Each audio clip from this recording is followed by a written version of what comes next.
तर हा जो आनंद तुम्ही माझ्या चेहऱ्यावर बघत आहात तो आहे टम्म फुगलेल्या भटुऱ्यामुळे। तर बऱ्याच वेळा आपण रेसिपी ट्राय करतो, परंतु आपले भटुरे तळल्यानंतर काही वेळातच मऊ पडतात किंवा ते फुललेले राहत नाहीत। तर आज मी तुमच्यासोबत अशी रेसिपी शेअर करणार आहे ज्यामुळे जोपर्यंत तुम्ही तुमचा भटुरा खात नाही तोपर्यंत तो असाच टम्म फुगलेला आणि क्रिस्पी राहणार आहे। रेसिपी खूप छान आहे, भरपूर साऱ्या टेक्निक्स यामध्ये मी दाखवलेले आहेत आणि सोबतच एकदम रेस्टॉरंट स्टाईल पिंडी छोल्याची रेसिपी आहे। म्हणजे छोले आणि भटुरे हे अति उत्तम कॉम्बिनेशन आहे, मला तर भयंकर आवडतं आणि त्यामुळे मी आज ही रेसिपी बनवलेली आहे। आणि सोबत एक स्पेशल फरमाईश आहे एका व्यक्तीची, ती बघा। यस बेटा, उद्या छोले भटुरे बनव। आम्ही शाळेतून येईपर्यंत छोले भटुरे रेडी ठेव। रेडी ठेवायचे उद्या। Okay done. तर मुलांची स्पेशल फरमाईश होती, त्यामुळे रात्रीच मी पाव किलो छोले भिजत घातले होते। थोडेसे जास्त घातले कारण दुपारी मुलांनी मागितले होते की शाळेतून आम्हाला आल्यावर ते हवंय, त्यामुळे मी छोले भिजत घालून आता घेतलेला आहे तयारीला, म्हणजे छोले भटुरे करण्याच्या तयारीला। तर सगळ्यात आधी इथे मी साधारणतः 2 ग्लास पाणी घेतलेलं आहे आणि त्यामध्ये चहा पावडर ॲड करून आपल्याला हे चांगलं उकळून घ्यायचं आहे।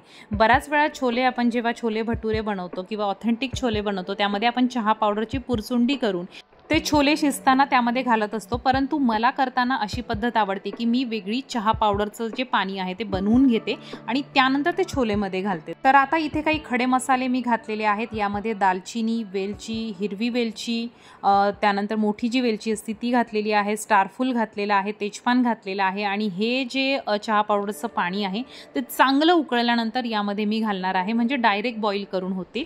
चवीनुसार आपल्याला यामध्ये घालायचं आहे मीठ आणि चांगलं हे मिक्स करून घ्यायचं आहे आणि याला 4 शिट्ट्या होईपर्यंत आता आपल्याला कुकर लावायचा आहे। तर इथे छोले जोपर्यंत शिजत आहेत तोपर्यंत मी भिजवून घेते जे आपला भटुरा आहे त्याचं पीठ। आणि या भटुऱ्यामध्ये महत्त्वाचं म्हणजे मी फार मैदा वापरलेला नाही आहे, जनरली बाहेर तुम्ही भटुरे खाताल तर पूर्ण मैद्याचे असतात, तर इथे मी 1 कप गव्हाचं पीठ, अर्धा कप मैदा आणि पाव कप रवा घेतलेला आहे। आता यामध्ये रवा असा इन्ग्रेडियंट आहे जो खूप महत्त्वाचा आहे, ज्यामुळे आपले भटुरे जे आहेत नंतर मऊ पडत नाहीत, जसेच्या तसे क्रिस्पी राहतात। जोपर्यंत तुम्ही त्याला खात नाही तोपर्यंत ते क्रिस्पी राहतात आणि हेच या रेसिपीचं सिक्रेट आहे की रवा तुम्हाला यामध्ये घालायचा आहे आणि प्रमाण मी तुम्हाला आधी सांगितलेलं आहे। आता यामध्ये 1 टीस्पून मी साखर, पिठी साखर, 1 ते 1.5 टीस्पून पिठी साखर, चवीनुसार मीठ, अर्धा टीस्पून बेकिंग पावडर यामध्ये घातलेली आहे आणि पाव टीस्पून बेकिंग सोडा यामध्ये घालायचा आहे आणि त्यानंतर साधारणतः 1 ते 1.5 टेबलस्पून मी दही घेतलेलं आहे आणि हे सगळं आपल्याला असं थोडीशी मध्ये जागा करून मिक्स करून घ्यायचं आहे। आणि आता या पिठामध्ये हळूहळू आपल्याला पाणी घालून हे सगळं पीठ जे आहे ते मळून घ्यायचं आहे। आता याचं जे पीठ असतं हे खूप पातळ नसतं भटुऱ्याचं आणि खूप घट्टही नसतं, एक मीडियम कन्सिस्टन्सीचं पीठ आपल्याला मळून घ्यायचं आहे आणि कमीत कमी अर्धा तास तरी रेस्टिंगला याला आपल्याला ठेवायचं आहे। तर थोडंसं तेल लावून मी याला जरा वेळ रेस्टिंगला ठेवणार आहे, कारण त्यामध्ये जो आपण रवा घातलेला आहे तो थोड्या वेळानंतर छान भिजला जातो आणि मग भटुरे एकदम छान होतात। तर याला मी भिजत घातलेला आहे। इथे बघाल तर छोले सुद्धा मस्त असे बॉईल झालेले आहेत।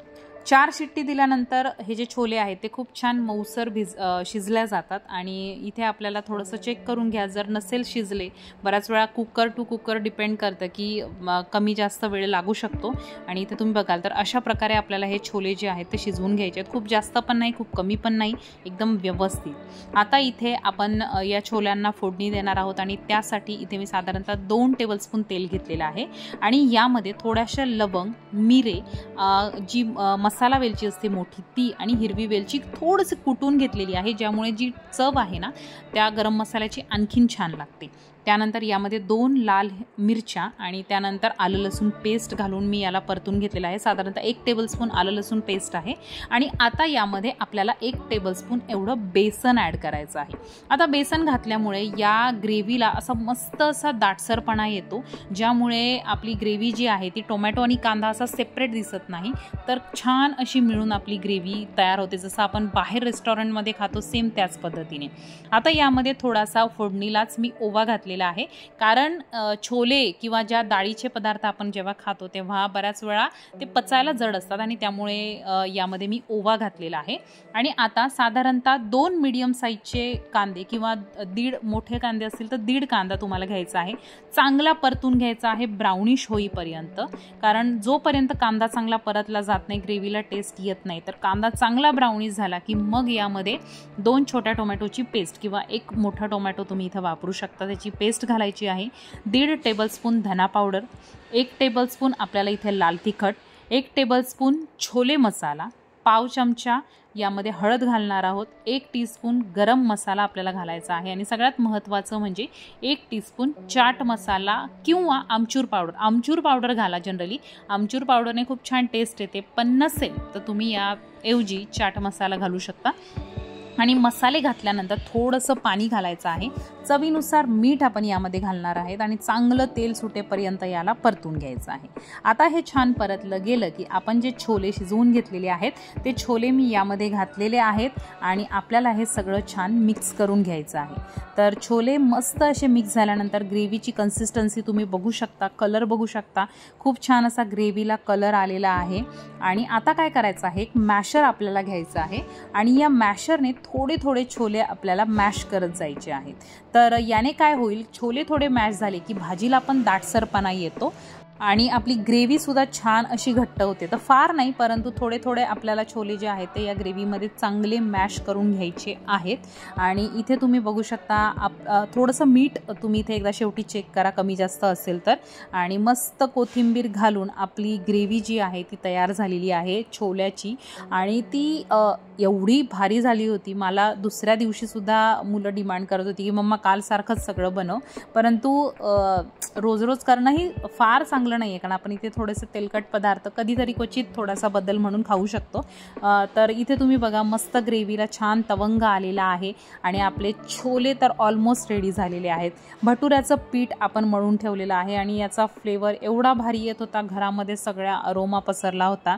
आणि मला असं झालं होतं की कधी मी हे बनवते आणि टेस्ट करते, कारण खरंच खूप छान फ्लेवर या छोलेच्या जे आपण छोले बनवले आहेत त्याला आला होता. तर आता हे पीठ आपलं साधारणतः अर्धा पाऊण तास भिजलेलं आहे, कारण ग्रेव्ही होईपर्यंत मी ते बाजूला ठेवलं होतं. आणि चांगलं पुन्हा एकदा मळून घ्यायचं आहे. आणि छोट्या छोट्या साईजचे आपल्याला काय करायचे आहेत भटुरे, जसं कढईचा तुमचा आकार आहे तसे आपण बाहेर खाल्ले तर ते रेस्टॉरंटमध्ये मोठेच मिळतात, परंतु आपल्या कढईच्या आकाराप्रमाणे आपल्याला ते लाटून घ्यायचे आहेत. तेल चांगलं मीडियम हॉट पाहिजे, अगदीच थंडही नको फार गरमही नको. तेलात घातल्या सगळ्यात आधी आपल्याला अशा प्रकारे जेव्हा आपण भटुरा घालतो तेव्हा त्याला थोडंसं झाऱ्याने फुलू द्यायचं आहे. म्हणजे त्याला थोडंसं खाली प्रेस केलं की तो जो भटुरा आहे तो मस्त फुलून येतो.